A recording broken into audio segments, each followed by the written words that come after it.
Welcome to Bullion Bulletin, the second Asia Pacific Precious Metals Conference. Mr. Joshua Rotbart, J. Rotbart and Company from Hong Kong. What is the size of this Hong Kong market?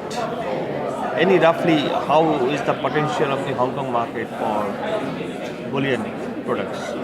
So the market in Hong Kong is very robust, very busy. It's a big market, but it divides to two. There's the investment or what we call private wealth, and it's relatively smaller than Singapore. And then the transactional gold going through Hong Kong to China, and that's quite a very big market. Yeah, so we know about Hong Kong as a transition market to China, and also it's a jewelry market. Correct. So when you say about the bullion, so whom you cater?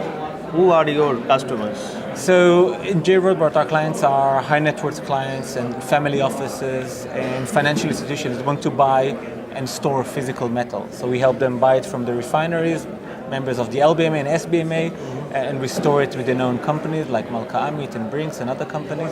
And later we sell it, we help them sell it. So our clients are the ones that buy it for long-term holding. So they buy it, they put it in the vault, and they sit on this gold for a few years.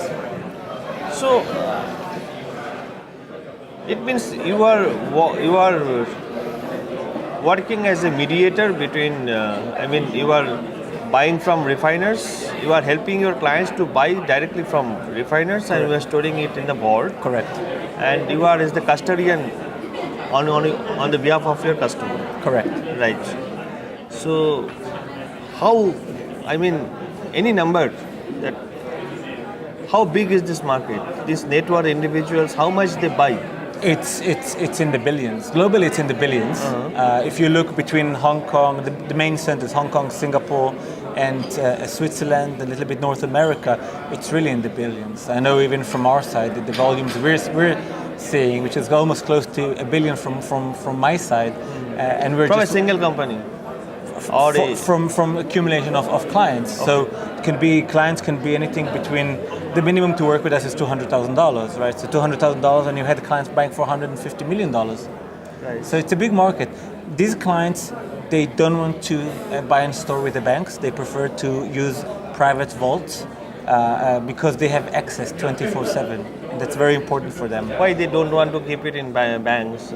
Because these people got afraid after the financial crisis in 2008. Okay, that is the important point I wanted to know. Yeah, so they saw what happened in 2008.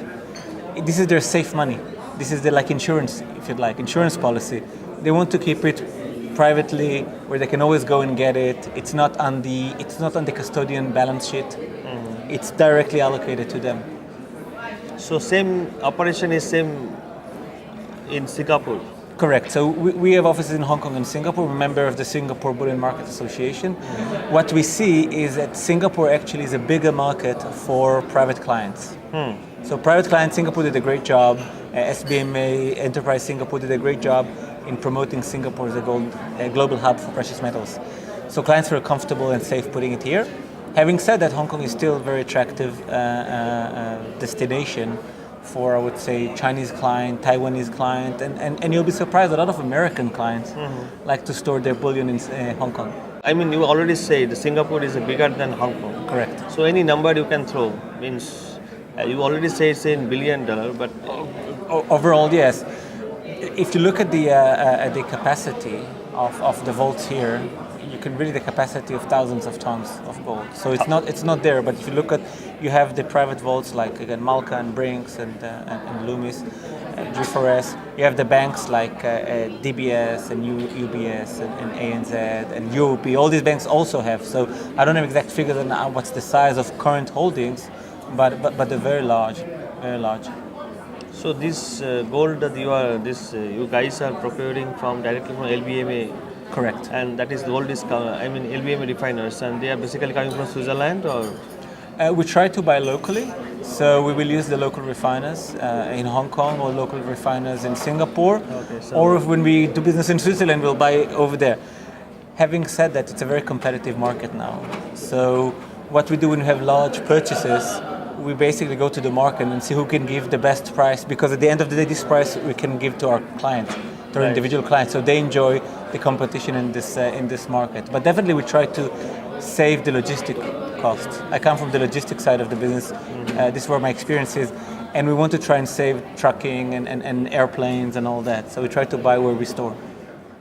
So normally, my last question, so when you are buying from on behalf of your client, so there is a cost of the bullion and then you are storing it, so there is a storage. Correct. And of course, it should be insured, so the insurance cost. So how much is above the price of the bullion, how much the percentage the customers are paying to keep this gold? I think in this segment of private clients, usually what us or other companies in percentage do, terms. usually it's 1% on the transactional side and 0.5% on the custody side. That's much. That's all. Yeah, usually, yeah. It's a very competitive market. So 1%, that's if you make that, it's good. If you charge the client are paid to pay this, and on the custody they pay 0.5% more or less. They get insurance coverage, they get this peace of mind, they get the auditing and so on. They can always come and look at it, and they do. We always tell them, come and see your gold.